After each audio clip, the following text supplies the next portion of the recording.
me welcome our class speaker, Verdis Wilson.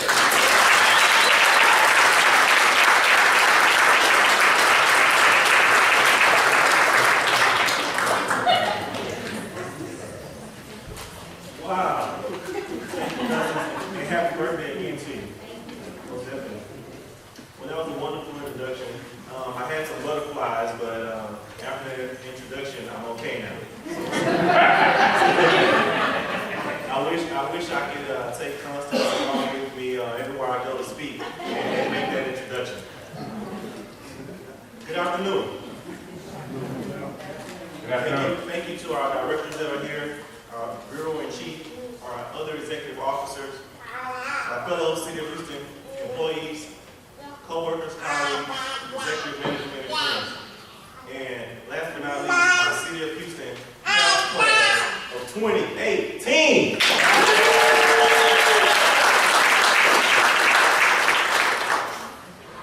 Before I get started, I just want to have a quick more thank you. I want to say thank you to the team here at the Learning and Development Center. Dr. Tara Chandler for putting up with us these past 5-6 months, facilitator and trainer.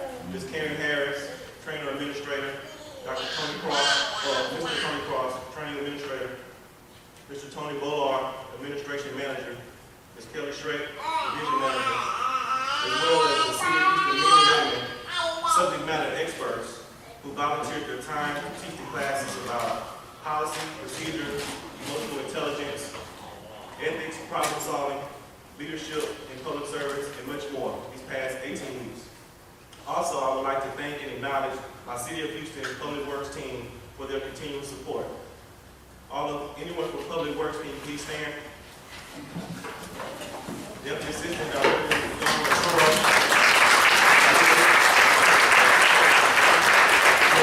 thank you. My immediate staff stood as well. Chief Operating Officer, Mr. Eric Dargan, in his absence. Acting Chief of Staff, Mr. Royale Garcia, and the first woman Public Works Director, Ms. Carol Haddock.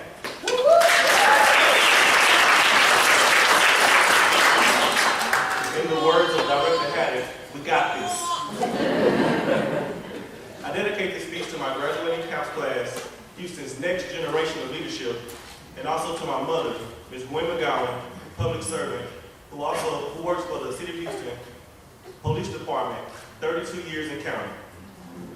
My mother persuaded me to apply for a job opening at the city some 10 years ago.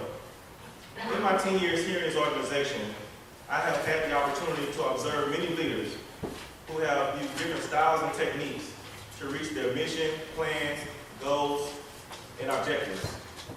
Those leaders include 3 mayors, Mayor Bill White, Mayor Elise Parker, and current Mayor Sylvester Turner.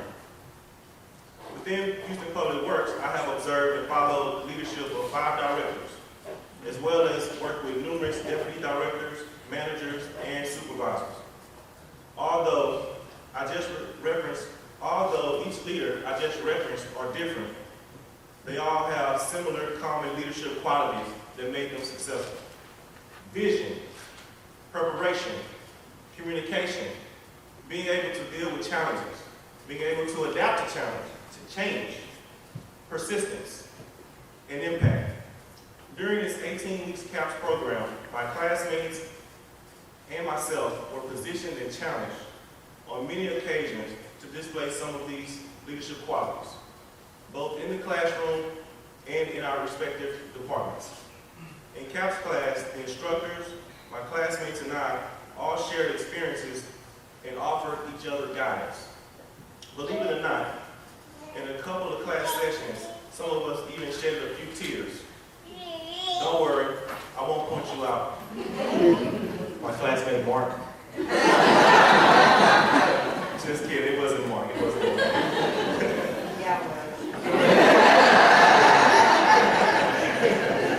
During our 18-week journey, the devastating storms and water of Hurricane Harvey hit Houston. I believe it was during that time that our classmates really bonded. We began to have a higher appreciation for each other, understanding more about what our individual job functions are and how they relate to public service. It was also during that time we named our class Next Generation Leadership. According to Brian Tracy, renowned business and professional development trainer, there are about 50 qualities that are important to successful leaders. I believe 5 I mentioned earlier: vision, preparation, communication, persistence, and impact are all needed to be a next generation leader. Vision. All successful leaders know where they're going and have a plan to get there. They can clearly explain their vision and their plans. Successful leaders believe in their vision and receive buy-in from others. Dr. Norman Vincent Peale once said the famous quote, "What the mind can conceive and believe, you can achieve." Preparation. Preparation helps you grow to your full potential. For example, in this CAPS class, as well as other trainings and certifications, they should all help us become more efficient and effective in our current roles and positions. And when the new project comes along, we can accept it knowing we are prepared for it. Whitney Young Jr. is noted for saying the quote, "It is better to be prepared for an opportunity and not have one than to have an opportunity and not be prepared." Communication. The ability to effectively communicate is key for all successful leaders. Just one takeaway today in the area of communication. Remember, communication is a two-way street. Just because you have communicated your vision, your purpose, your mission, your goals, does not mean that you have connected the message to the person or groups you have intended. Communicating without connection is not communication at all. Leaders don't just communicate, they connect. Persistence. All leaders face challenges. It's part of being a leader. Next generation leaders are leaders that are persistent even through challenges. Leaders take calculated risks, and when they fail forward.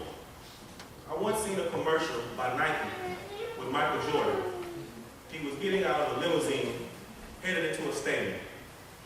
As he was walking, he started saying, "I've missed over 9,000 shots in my career. I've lost almost 300 games. 25 times my teammates trusted me with the game-winning shot, and I missed." He goes on to say that he failed over and over in life, but the failures are the reason he succeeds.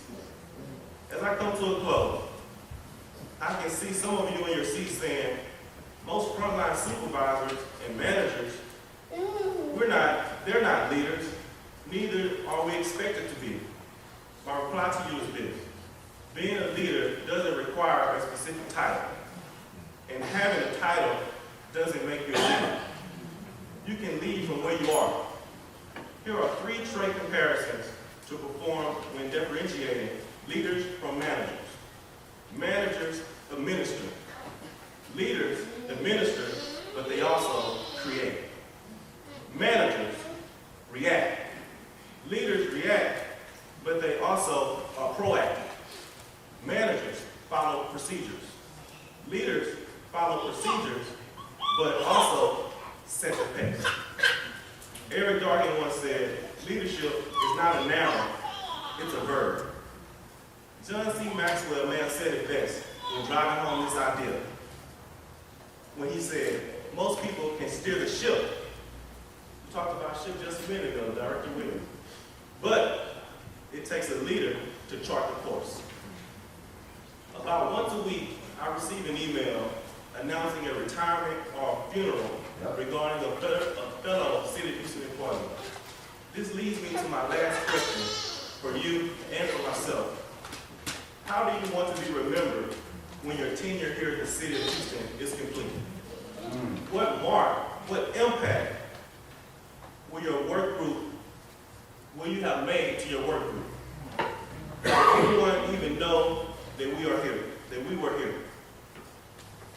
Were we innovative? Did we add value? Did we make an impact? My fellow classmates, as we go back to our departments, please keep in mind that a few years from now, with the right vision, preparation, communication, persistence, and impact, we may become our department's next division manager, assistant director, chief of staff, or maybe the director. Did I say maybe? Scratch maybe. We can become the department's next generation